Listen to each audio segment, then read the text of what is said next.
दर्शक बंधु मु आपन को स्वागत करची कुमार प्रिंस चैनल को। तो आज आम आसी पहुँची जाइए भंजनगर।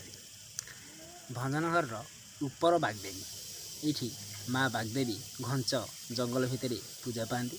आम से जगह आज परिदर्शन करने आसे। यहाँ एक सुउच्च जगह पाखापाखि आमर भूमि ठारू 300 फुट उच्चरे माँ मंदिरटी अवस्थित। आसतु बुलीजे सेठी।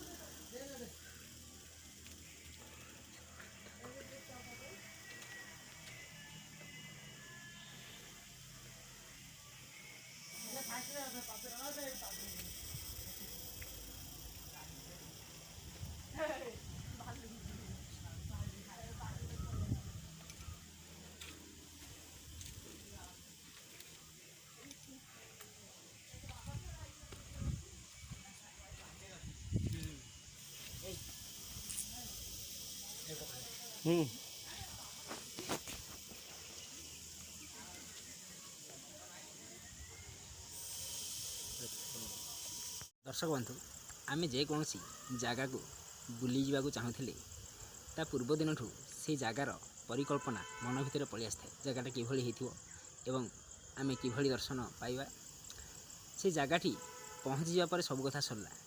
किंतु ये जो रास्तार जीवा बेलर मजा सेटा हूँ निरा। तो ये आम सेमती मंदिर माँ पाखे तो पहुँचवा हेले जो पहाच चढ़ी चढ़ी जाऊे तार खुशी बहुत भल लगुच एवं से खुशी निरा अटे।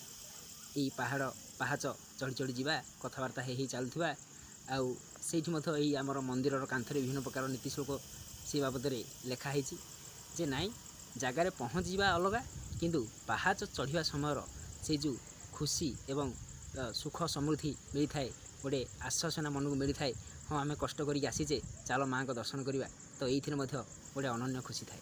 चलते माँ को दर्शन करवा।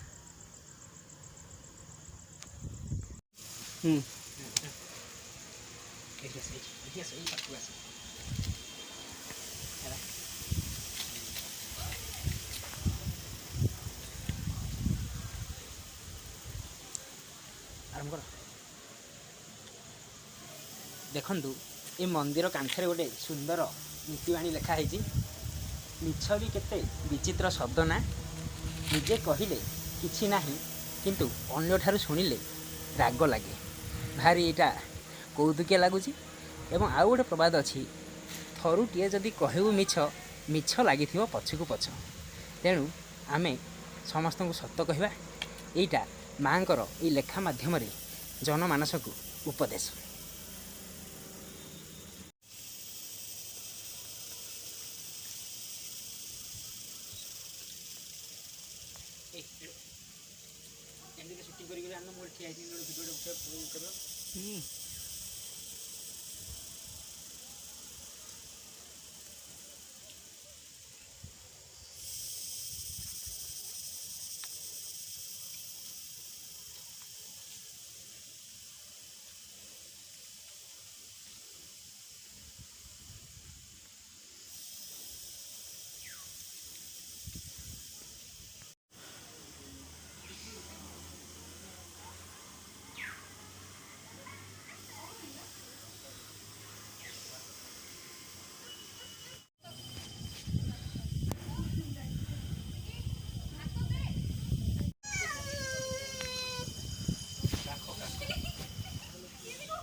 दर्शक बंधु आपण को ये जगह केमिति लगिला?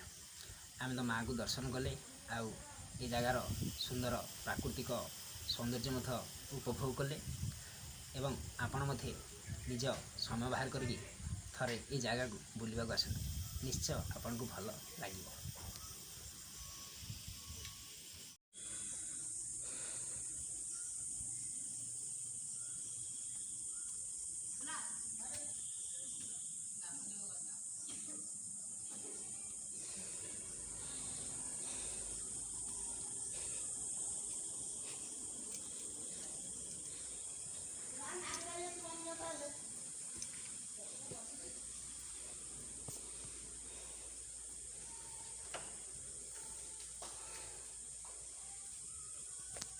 ଲାବଣ୍ୟବତୀ, କୋଟି ବ୍ରହ୍ମାଣ୍ଡ ସୁନ୍ଦରୀ, ବୈଦେଶ ବିଳାସ ଆଦି ଅନେକ କୃତି ସମ୍ଭାର ଦ୍ୱାରା ଓଡ଼ିଆ ଭାଷା ସାହିତ୍ୟକୁ ରୁଦ୍ଧିମନ୍ତ କରିଥିବା କବି ସମ୍ରାଟ ଉପେନ୍ଦ୍ର ଭଞ୍ଜ ଜଣେ ସ୍ମରଣୀୟ ସ୍ରଷ୍ଟା। ତାଙ୍କ କାବ୍ୟ କବିତା ଗୁଡ଼ିକ ଓଡ଼ିଆ ସାହିତ୍ୟକୁ ସରସ ସୁନ୍ଦର କରି ଗଢ଼ି ତୋଳିଛି। ଆମେ ଆଜି ଯେଉଁ ଜାଗାକୁ ଆସିଛେ, କୁଲାଡ଼ ଜାଗା, ଭଞ୍ଜନଗରର ଉପର ବାଗଦେବୀ ମାଆଙ୍କ ଏଇଟା ପୀଠସ୍ଥଳୀ। ଏହି କୁଲାଡ଼ ଗ୍ରାମରେ ମଧ୍ୟ କବି ସମ୍ରାଟ ଉପେନ୍ଦ୍ର ଭଞ୍ଜ ଜନ୍ମଗ୍ରହଣ କରିଥିଲେ। ଏଠାକାର ପରିବେଶ ତାଙ୍କ ହାତ ଛୁଆଁରେ ଜୀବନ୍ତ ହୋଇ ଉଠିଛି। ସେ ଗଛ ଲତା ସମସ୍ତଙ୍କ ସାଙ୍ଗରେ ବାର୍ତ୍ତାଳାପ କରିକି ବହୁ କାବ୍ୟ କବିତା ମଧ୍ୟ ଲେଖିଛନ୍ତି ଏବଂ ମାଆଙ୍କ ଆଶୀର୍ବାଦରୁ ସେ ମଧ୍ୟ ନିଜକୁ ଧନ୍ୟ ମନେ କରି ଏକ ଅନନ୍ୟ ପ୍ରତିଭାର ଅଧିକାରୀ ହୋଇପାରିଥିଲେ ବୋଲି ସେ ମଧ୍ୟ ତାଙ୍କ କାବ୍ୟ କବିତାରେ ବର୍ଣ୍ଣନା କରିଛନ୍ତି।